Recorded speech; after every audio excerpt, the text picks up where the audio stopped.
दोस्तों, जीवन में कभी कभी ऐसा वक्त आता है जब इंसान बिल्कुल टूट जाता है। लगता है सब कुछ किया फिर भी हाथ में कुछ नहीं आया। मन में सवाल उठता है कि अच्छे लोग दुखी क्यों होते हैं और बुरे लोग सुख में क्यों जीते हैं। तो आज की यह कथा उन सभी लोगों के लिए है जो इस सवाल का जवाब ढूंढ रहे हैं। महाभारत के युद्ध के बाद का वह दृश्य याद करिए, जब भीष्म पितामह अर्जुन के बाणों से घायल होकर बाणों की सैया पर लेटे थे। वे सूर्य के उत्तरायण होने की प्रतीक्षा कर रहे थे, क्योंकि उन्हें इच्छा मृत्यु का वरदान प्राप्त था। मृत्यु उनके बुलावे पर आएगी, ना कि अपनी मर्जी से। उस समय पांडव और स्वयं श्री कृष्ण उनसे भेंट करने पहुंचे। माता द्रौपदी भी साथ थी। धर्मराज युधिष्ठिर ने पितामह के चरणों में प्रणाम किया और फिर राजनीति, कूटनीति और धर्म जैसे गहरे विषयों पर उनसे मार्गदर्शन मांगने लगे। और तब पितामह बोलने लगे, जीवन भर के अनुभव से भरे हुए शब्द, जैसे कि किसी नदी का पानी शांत होकर बह रहा हो। सभी पांडव और साथ में द्रौपदी भी मन को एकाग्र करके पितामह की बातें सुन रहे थे। लेकिन तभी द्रौपदी खिलखिलाकर हंस पड़ी। वह हंसी बहुत अप्रत्याशित थी और उस गंभीर वातावरण में वह हंसी जैसे पत्थर पर पत्थर पड़ा हो। पितामह रुक गए। उनके मन में एक अजीब सी टीस उठी। उन्होंने शांत स्वर में पूछा, पुत्री, तुम इस कुल की सम्मानित बहू हो। इस तरह से हंसना दो बातों में से एक को उजागर करता है। या तो तुम मेरी बातों का उपहास उड़ा रही हो, या फिर तुम्हें कोई पुरानी बात याद आ गई है। बताओ, इस हंसी में क्या छुपा है। द्रौपदी ने एक पल के लिए आंखें नीचे की, फिर उन्होंने सीधे पितामह की आंखों में देखा और बोली, पितामह, मैं इसलिए हंसी क्योंकि आज आप अन्याय के विरुद्ध लड़ने का उपदेश दे रहे हैं, लेकिन आप स्वयं जीवन भर अन्याय की ओर से लड़ते आए हैं। वातावरण जैसे ठहर गया। द्रौपदी रुकी नहीं। जब मुझे भरी सभा में निर्वस्त्र किया जा रहा था, तब आपका यह ज्ञान कहाँ चला गया था पितामह। उस समय आप मौन रहे, अन्याय के पक्ष में खड़े रहे। राजा विराट के यहाँ से 60,000 गायें चुराने दुर्योधन अकेला नहीं गया था। उन चोरों में आप भी शामिल थे पितामह। और जब महाभारत का युद्ध निश्चित हो गया, तब धर्म का पक्ष भारी करने के लिए नहीं, बल्कि कौरवों की सेना का नेतृत्व करने के लिए सबसे आगे आप ही थे। द्रौपदी ने एक लंबी सांस ली और बोली, और आज आज आप पांडवों को धर्म की बातें सिखा रहे हैं। बस यही सोचकर मुझे हंसी आ गई पितामह। दोस्तों, ये शब्द बाणों से भी तेज थे। पितामह भीष्म की आंखें भर आईं। कुछ क्षण भी चुप रहे, बस आकाश को देखते रहे, जैसे किसी पुराने दर्पण में अपना चेहरा देख रहे हों। और फिर उन्होंने जो कहा वह महाभारत के सबसे गहरे सत्यों में से एक है। पितामह बोले, पुत्री, आज तुम्हारी बातें मुझे सोचने पर मजबूर कर रही हैं, और तुम बिल्कुल सही कह रही हो। मैं आज बाणों की सैया पर पड़ा हूँ। इसमें भी मेरा ही दोष है। प्रत्येक व्यक्ति अपने कर्मों से ही दुख भोगता है और अपने कर्मों से ही सुख।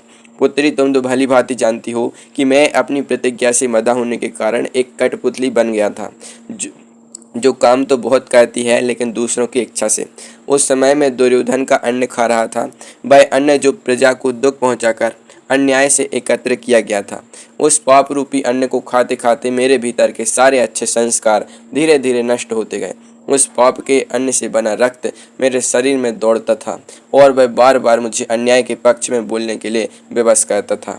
इसलिए मैं अपराधियों के साथ रहकर अपराध करता रहा। पितामह का स्वर भर आया, मैंने तुम्हारे प्रति बहुत बड़ा अपराध किया है पुत्री, मुझे क्षमा कर दो। लेकिन आज जो उपदेश मैं दे रहा हूँ, इनमें एकमात्र भी पाप नहीं है, क्योंकि अर्जुन के बाणों पर लेटकर वह पाप से बना रक्त बह चुका है। अब मेरे शरीर में केवल वह ढांचा शेष है जिसमें मेरे पिता के दिए हुए अच्छे संस्कार बचे हैं, और वे संस्कार ही अपने आप मुख से बाहर आ रहे हैं। दोस्तों, यह सुनकर रोंगटे खड़े हो जाते हैं। एक महान योद्धा जीवन की अंतिम सांसों में स्वीकार कर रहा है, पापी का अन्न खाने से बुद्धि भ्रष्ट हो जाती है, विचार पंतंत्र हो जाते हैं, मन और संस्कार दूषित हो जाते हैं। जो जैसा अन्न खाता है उसका मन भी वैसा ही हो जाता है। तब द्रौपदी ने पूछा, पितामह, तो पापी व्यक्ति की पहचान कैसे करें। पितामह मुस्कुराए और बोले, पुत्री, मनुष्य के कर्म ही उसकी पहचान कर देते हैं। यदि किसी कर्म से किसी को दुख पहुंचता है, किसी भी भावना आहत होती है, जनहानि होती है, तो वह कर्म निश्चित रूप से धर्मयुक्त नहीं है।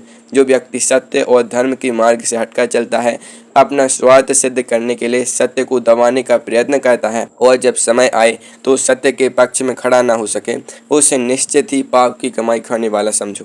जैसे दिन और रात होते हैं, दिन सत्य का प्रतीक है और रात पाप का। जो सच्चा है वह दिन की तरह उजाले में काम करता है और पापी हमेशा रात का सहारा लेता है।